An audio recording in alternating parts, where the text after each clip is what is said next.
Assalamualaikum warahmatullahi wabarakatuh. Salam sejahtera bagi kita semua. Salam, Om Swastiastu, Namo Buddhaya, Salam Kebajikan. Kami dari kelompok 4 kelas E6 akan mempresentasikan dalam mata kuliah otonomi dan desentralisasi pemerintahan daerah. Sebelumnya izinkan kami memperkenalkan diri.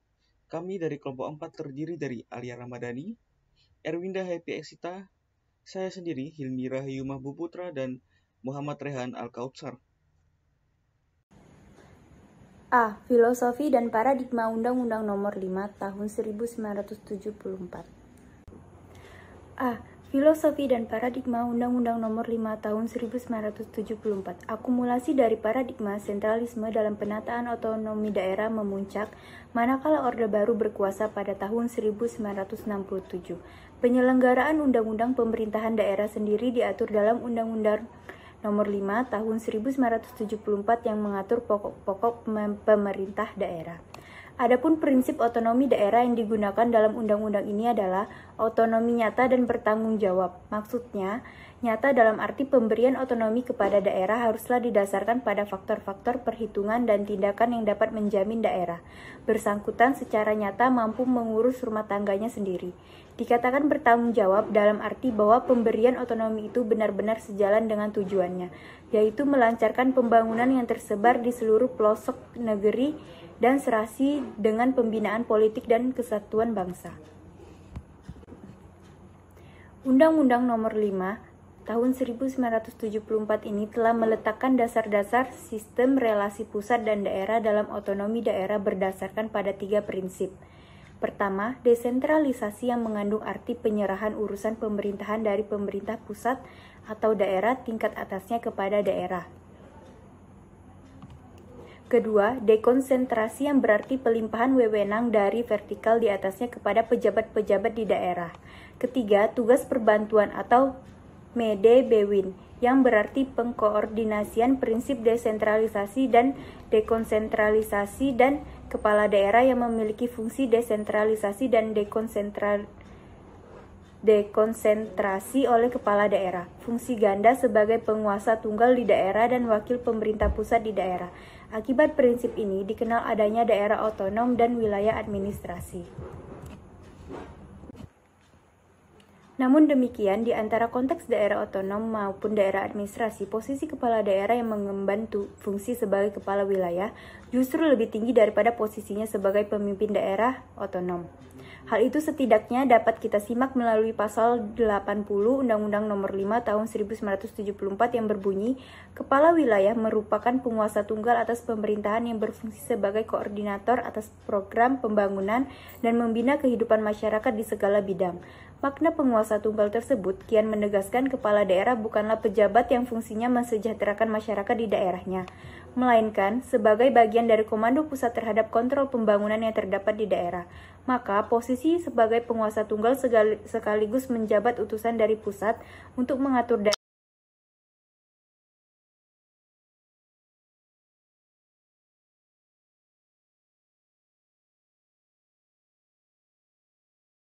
daerah dan DPRD. Namun demikian, posisi eksekutif yang mengemban fungsi sebagai kepala wilayah administratif sekaligus pula utusan dari pemerintah pusat membuat posisinya lebih tinggi daripada lembaga legislatif daerah tersebut dikarenakan dengan mudah menempatkan DPRD dalam posisi yang sangat lemah karena gubernur atau bupati atau wali kota dapat melakukan apa saja atas nama pemerintah pusat tanpa harus mendapatkan persetujuan dari DPRD. Akibatnya, baik DPRD di tingkat 1 dan tingkat 2 sendiri lebih banyak berperan sebagai tukang stempel daripada menjalankan fungsinya sebagai penyalur lidah rakyat. Hal inilah yang kemudian membuat masyarakat lokal sendiri tidak diberdayakan melalui otonomi daerah, karena sifatnya yang lebih eksklusif hanya melayani kepentingan pusat. Dalam relasi negara-masyarakat, dalam praktik otonomi daerah esensinya yang harus dimaknai adalah terjadinya komunikasi dua arah antar dua aktor tersebut dalam upaya menghadirkan pelayanan publik yang lebih baik. Orde Baru yang cenderung menggunakan paradigma struktural approach atau daerah bertingkat justru menafikan suara masyarakat tersebut. Aspirasi masyarakat cukup diwakilkan oleh daerah tingkat 2. maupun ABG, yaitu ABRI Birokrat Golkar, yang mempunyai basis massa yang cukup kuat di akar rumput. Adanya saluran korporatisme yang kuat dimainkan ABG dan tingkat 2 menjadikan suara aspirasi masyarakat hanya terbatas oleh kedua entitas tersebut. B. Peran masyarakat dalam pengawasan kebijakan. Kajian mengenai kedudukan masyarakat sebagai aktor dalam pembangunan dan penyelenggaraan pemerintahan mulai muncul setelah lahirnya model triple helix, yaitu koordinasi dan kerjasama antar 3 aktor pemerintah, industri, dan universitas. Menurut Exkowitz dan Leiderdorff. Kemudian dikembangkan bahwa masyarakat sipil juga penting dalam berpartisipasi, berkoordinasi, dan berinteraksi dengan pemerintah, universitas, dan industri, yang kemudian disebut dengan quadruple helix. Berkaitan dengan hal tersebut, alasan utama mengapa partisipasi masyarakat sangat penting menurut Conyers ialah yang pertama, karena masyarakat merupakan sumber informasi utama mengenai kebutuhan dan kondisi yang mereka hadapi. Kedua, masyarakat akan lebih mempercayai program kegiatan pembangunan apabila dilibatkan langsung, karena mereka akan lebih mengetahui seluk-beluk program kegiatan dan akan mempunyai rasa memiliki terhadap program kegiatan tersebut. Ketiga, mendorong partisipasi akan menimbulkan anggapan bahwa merupakan suatu hak demokrasi bila masyarakat dilibatkan dalam pembangunan. Sejalan dengan agenda tersebut, pemerintah telah mengeluarkan kebijakan terkait, yaitu pada bagian konsideran Undang-Undang Nomor 23 Tahun 2014 tentang pemerintahan daerah menyatakan bahwa diperlukan partisipasi masyarakat untuk mempercepat terwujudnya kesejahteraan masyarakat. Lebih lanjut, dalam pasal 354 mengamanatkan bahwa dalam penyelenggaraan pemerintah daerah mendorong partisipasi masyarakat dengan cara yang pertama, keterbukaan informasi yang dapat dilakukan melalui sistem informasi, media cetak atau elektronik, papan pengumuman, ataupun pemerintahan secara langsung kepada pemerintah daerah terkait. Yang kedua, mendorong peran aktif kelompok dan organisasi masyarakat. Yang ketiga, pelembagaan dan mekanisme pengambilan keputusan yang memungkinkan kelompok dan organisasi kemasyarakatan dapat terlibat secara efektif. Yang keempat, pengambilan keputusan dengan melibatkan masyarakat. Dan yang kelima, kegiatan lainnya sesuai dengan kebutuhan dan inovasi daerah. Untuk mengatur lebih lanjut mengenai partisipasi masyarakat tersebut, juga telah dikeluarkan Peraturan Pemerintah Nomor 45 Tahun 2017 tentang partisipasi masyarakat dalam penyelenggaraan pemerintah daerah. Dalam peraturan pemerintah tersebut telah diatur bahwa partisipasi masyarakat dapat dilakukan melalui konsultasi publik, penyampaian aspirasi, rapat dengar pendapat umum, kunjungan kerja, sosialisasi hingga seminar, lokakarya dan atau diskusi. Kemudian beberapa cakupan partisipasi masyarakat dalam penyelenggaraan pemerintahan daerah yang perlu dipelajari dan dipahami oleh masyarakat itu sendiri ialah meliputi partisipasi masyarakat dalam penyusunan peraturan daerah dan kebijakan daerah, perencanaan, penganggaran, pelaksanaan, pemonitoran, dan pengevaluasian pembangunan daerah, pengelolaan aset dan atau sumber daya alam daerah, dan penyelenggaraan pelayanan publik. Isu kontemporer pelaksanaan desentralisasi. Problematika desentralisasi di Indonesia. Pelaksanaan desentralisasi pada masa reformasi pada hakikatnya membawa angin segar bagi pemerintah daerah untuk berkiprah lebih nyata di tengah-tengah masyarakat yang diayominya. Namun, pada prinsipnya kita tidak dapat menutup mata dari kendala empiris yang muncul dalam pelaksanaan desentralisasi di Indonesia. Pertama, munculnya peraturan daerah atau perda yang bermasalah. Berdasarkan catatan Departemen Dalam Negeri, jumlah perda yang dinilai bermasalah dan telah dibatalkan hingga tahun 2011 adalah sebanyak 4.000 buah. Artinya, jika dipadankan dengan pelaksanaan desentralisasi yang memasuki masa 1 dasawarsa, maka rata-rata kemunculan perda bermasalah mencapai angka 400 buah per tahunnya. Menurut Departemen Keuangan, investasi pembuatan satu buah perda mencapai angka 300 juta rupiah. Jika dipadankan dengan angka 4.000 perda bermasalah yang telah dibatalkan, maka sumber daya yang pemanfaatannya inefisien mencapai jumlah 16 triliun rupiah. Inefisiensi ini bahwa produk hukum di daerah belum mampu mengantarkan masyarakat pada peningkatan kesejahteraan sebagaimana yang diamanatkan dalam Undang-Undang Nomor 32 Tahun 2004. Yang kedua, anggaran daerah lebih banyak dialokasikan untuk belanja pegawai. Sekira 70% anggaran belanja daerah dialokasikan untuk keperluan belanja pegawai.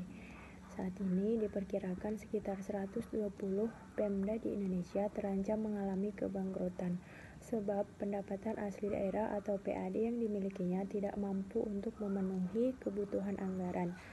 Bila dirata-ratakan, menurut data Departemen Dalam Negeri, diketahui hanya sekitar 5% kebutuhan anggaran dapat dipenuhi oleh PAD, sisanya mengandalkan dana alokasi umum atau DAU dan dana alokasi khusus atau DAK yang dikucurkan oleh pemerintahan pusat.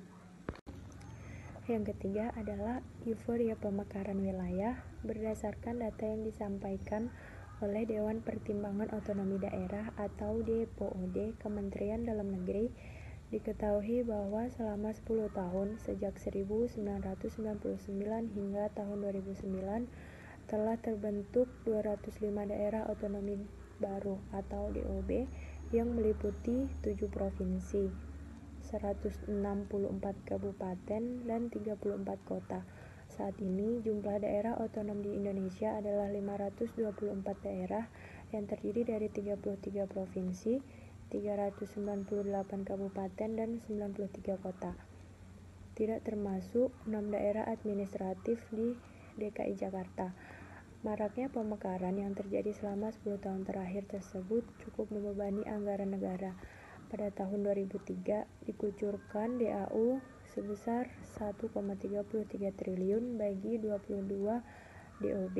Tahun 2004 sebesar 2,6 triliun rupiah bagi 40 DOB dan tahun 2010 sebesar 47,9 triliun.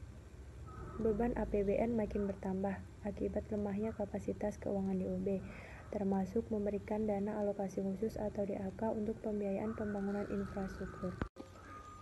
Keempat adalah lemahnya perolehan pendapatan daerah sebagai akibat dari kewenangan pajak yang terbatas.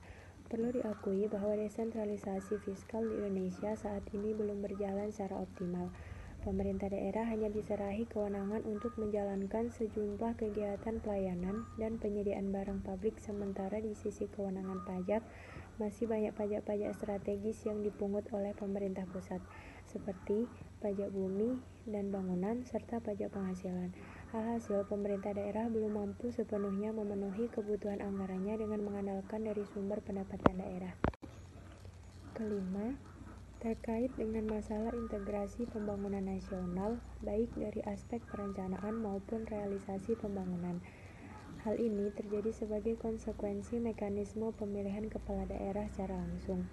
Kepala daerah yang memiliki program pembangunan tersendiri menyebabkan pemerintah pusat agak kesulitan untuk mengintegrasikan antara rencana pembangunan jangka menengah nasional atau RPJMN yang merupakan program yang ditawarkan saat Presiden berkampanye dengan rencana pembangunan jangka menengah daerah atau RPJMD yang ditawarkan saat kepala daerah berkampanye. Apalagi jika hal ini ditinjau dari aspek politis, yaitu latar belakang partai politik dari masing-masing kepala daerah dengan Presiden. Alhasil, banyak program pembangunan yang sulit untuk diharmoniskan oleh pemerintah akibat perbedaan arah dan asumsi kebijakan yang digunakan oleh masing-masing pihak. Keenam adalah masalah kesiapan aparatur pemerintah daerah untuk mengemban kewenangan yang dimilikinya. Mekanisme pemerintahan yang sentralistik di masa pemerintahan Orde Baru membuat aparatur pemerintah daerah biasa tergantung pada pemerintah pusat. Sebab saat masa Orde Baru, aparatur pemerintah daerah terbiasa hanya menerima komando saja dari pemerintah pusat. Seluruh kebutuhan implementasi kebijakan mulai dari anggaran, petunjuk pelaksanaan, dan petunjuk teknis sudah disediakan oleh pemerintah pusat. Hal ini dapat dilihat dari kasus penanganan gedung sekolah yang roboh hingga penanganan banjir yang lamban. Sebagai akibat lemahnya kapasitas aparatur pemerintah daerah, belum lagi masalah kemampuan daerah untuk menyusun laporan keuangan sebagaimana standar laporan keuangan yang sudah ditetapkan oleh Kementerian Dalam Negeri. Hingga saat ini, tidak seluruh pemerintah daerah mampu menyusun laporan keuangan sebagaimana standar yang tersedia. Ketujuh, merupakan masalah yang berhubungan dengan kesenjangan pembangunan antar wilayah, mulai antara kawasan perkotaan dan pedesaan, kemudian antara wilayah Indonesia bagian barat dan bagian timur, kemudian kesenjangan antara pembangunan di Pulau Jawa dengan pembangunan di luar Pulau Jawa, serta lelahnya pembangunan di kawasan perbatasan negara dan pulau-pulau terluar di Indonesia.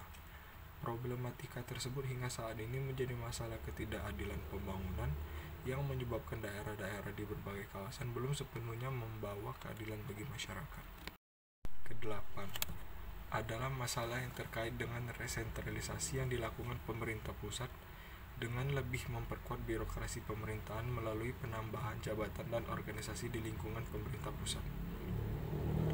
Baru-baru ini salah satu yang cukup menarik perhatian publik adalah penambah jabatan pada level kementerian, yaitu jabatan wakil menteri. Padahal Indonesia merupakan salah satu negara yang memiliki cukup banyak kementerian, yaitu 34 kementerian. Jumlah ini adalah 2 kali lipat lebih dari kementerian di Amerika Serikat yang hanya memiliki 15 kementerian. Sehingga jabatan wakil menteri semakin membuat birokrasi pemerintah pusat bertambah gemuk. Hal ini menjadi ironis sebab saat ini Indonesia sedang menjalankan desentralisasi yang seharusnya memperkuat birokrasi di level pemerintah daerah. Sekian dari kelompok kami. Apabila ada kesalahan kami mohon maaf. Terima kasih. Wassalamualaikum warahmatullahi wabarakatuh.